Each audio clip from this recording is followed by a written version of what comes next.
Devin says that his brand new M4 already has misfire, which obviously isn't good. So as you guys know, Devin just got this car and he was using it, for lack of better terms, and he discovered that the car apparently has a misfire. He said that the car started to buck, stutter, shake, etc. Now, I don't know if you guys recall this, but in Sully, I had the same issue whenever I was like top of 5th gear. So the car would start to stutter, and that's how I discovered one of my injectors were bad.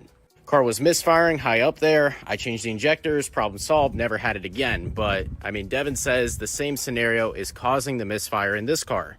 Now, I can't confirm whether or not this car has a misfire because I haven't driven this car. And that's because it's not my car and I'm not going to take it up there until it's returned to the stock tune, because it still has a stock crank hub. Realistically, the last thing I need to do is open this thing up all the way and then have the crank hub go whoosh. If Devin were here and he wanted to drive it like that, then by all means, go ahead. It's not my car.